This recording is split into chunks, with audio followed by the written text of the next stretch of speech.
Hi everyone, and welcome to another French Open Diary video, and we're going to briefly review the third day at Roland Garros, what happened, the main talking points and areas of interest before looking ahead to a preview of day 4, the exciting matches coming up and the main talking points ahead of the 4th day. So, third day people, what were my main takeaways? So, obviously, Novak Djokovic, the men's #1 seed, was in action and he won in fairly convincing fashion. Obviously, straight sets. There was a tie-break in there in the second set, and his opponent, Herbert, played excellently. The youngster from France, I thought he acquitted himself really well, and he was demonstrating some good patterns of play, moving Novak around at times, sometimes using the short slice before accelerating on the ball and using a little bit of speed to place it into the other corner.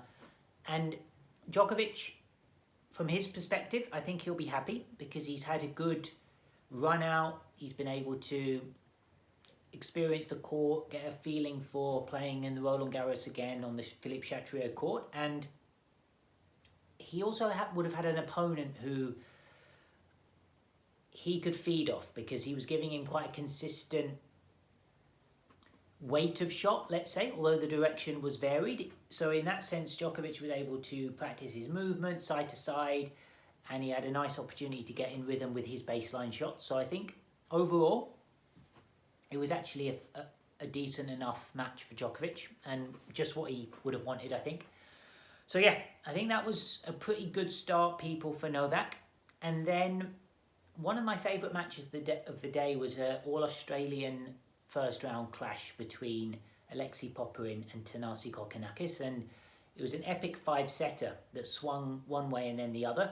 There were quite a few breaks of serve, shifts in momentum. Kokkinakis took the first set, Popyrin the next two, then Kokkinakis came back at Popyrin and won the next 2 sets to win the match in that 5th set. And he was also down a break in the final set, which I thought was impressive from Kokkinakis to shift the momentum and ultimately take control there when it mattered most. So fair play to Kokkinakis there for coming through in 5 sets.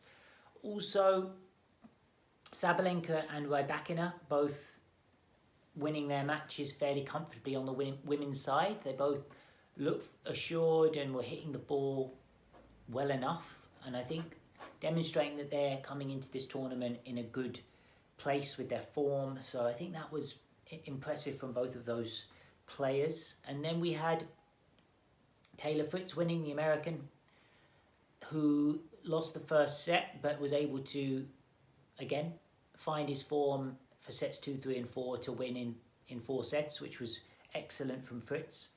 Casper Ruud, people, absolutely delighted to see him playing so well, and he really did bring the form against his opponent from Brazil, whose name just briefly escapes me. I'll just very quickly check it, guys. It was sorry guys, the pronunciation. Meligeni Alves, the qualifier from Brazil, who actually I thought played really well. I was watching that match and he was hitting the ball pretty strong. Like, he's got a lot of shots. And Ruud had a number of break points that he wasn't able to convert in those, particularly the first set and a little bit in the second set as well, because Alves was playing such incredible tennis. And I think it's credit to him, the qualifier, for stepping up, and also to Ruud for being able to stay patient, understand that his opportunities would keep coming if he kept doing the right things and playing the ball into probing areas and using his power, moving Alves around, and ultimately he was able to show his class. And to be honest, guys, you know I'm a massive fan of Ruud, and I really want him to win the event. And from my point of view, he looks capable. I think he really is capable of winning. I think he's got the game for it for sure. He's got the clay court nous and the knowledge of how to navigate these matches at Roland Garros. He's made 2 finals in the last 2 years. Where I want to see Casper step up, if I was in Casper's corner and talking to him in between his matches, is just having that belief, because I've been listening to a couple of his press conferences in over the clay court stretch, and one of which was after he beat Djokovic in the semi-finals of Monte Carlo. And it was the first time he'd taken a set off Djokovic. And at that point, he mentioned that he was somewhat more confident of beating Djokovic based on the fact that Novak's 2024 hadn't been as dominant as it had in previous years. And that gave him that belief that he could beat Djokovic. Now, from my point of view, hearing that, I would like to see Ruud have that belief regardless of the form of his opponent, and to have that ability to recognise that, look, I'm one of the big players here, and I've got a game that can beat anyone. And I'm sure he thinks that, people, and of course he's reached such lofty heights in the world rankings. I think he's 4th in the race at the moment, just behind Medvedev. So of course, or Zverev, he's definitely in the top 4 of that race, people. So of course he has a steely determination and a belief in himself. But what I want to see from Ruud this week, or this tournament, is that ability to really grab the opportunity when it's a little bit up in the air, rather than maybe accepting his place in the pecking order in terms of the top 5 or whatever. I want to see him really go out there and win it, because another comment he made in his pre-tournament press conference, he said, I don't want to be considered one of the 3 favourites, to not put pressure on myself. And I do respect that from Ruud, and I think it's definitely a policy that I like, but obviously it works for him, so that's the only important thing. But I just hope when he does come up against the big guys in the semis or the final, which I think he's capable of doing, I want to see him believe that he is the guy, he is the favourite, and that he can claim the title, because I think he's got it in him, people, I really do. So it was good to see Ruud play people and play very well, and I hope he can continue in that vein. And then just in the other matches that I saw, people, just rounding off, I think those were mainly the matches that I focused on, people, when I was also watching the highlights. But moving ahead to the 4th day, and I've got the schedule here, guys. For Chatrier, we've got Kenan of America against Caroline Garcia. I mentioned Garcia came through impressively in 3 sets against Lies from Germany in that first round.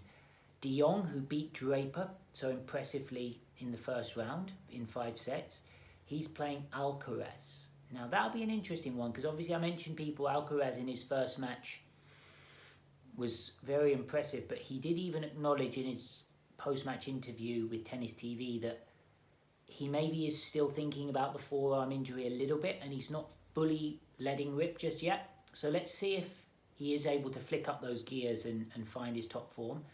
And you've got a marquee 2nd round match here, people. Battle of 2 Grand Slam champions, Iga Swiatek, the #1 seed, against Naomi Osaka on the comeback. So it'll be interesting to see how Naomi's game matches up to the world #1's at this stage in her comeback.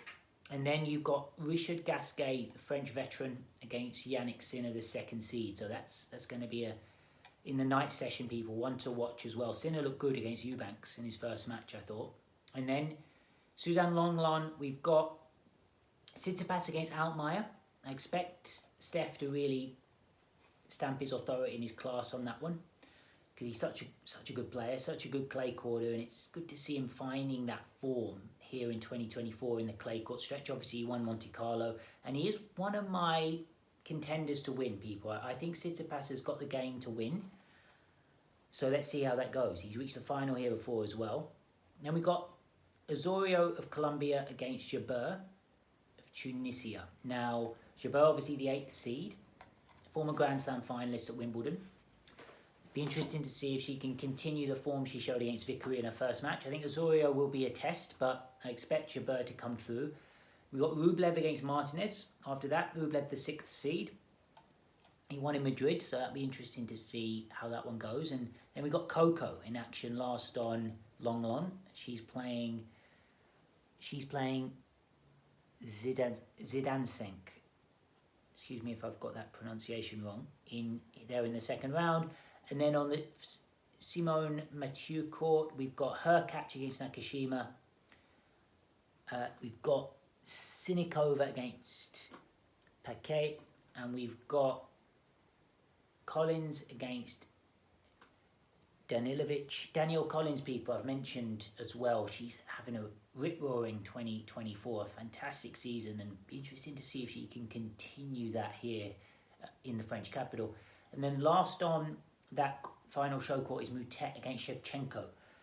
So we got some good matches there, people. Moutet obviously beat Jarry in his first round so impressively. So I wonder if those matches, people, will go according to the script. Will we get some upsets? Let's wait and see. All right, people. I hope you enjoyed the action yesterday, and we've got another interesting lineup ahead here in the fourth day of the French Open as the second round matches get underway. All right, people. Let's keep the dialogue coming. Peace, love.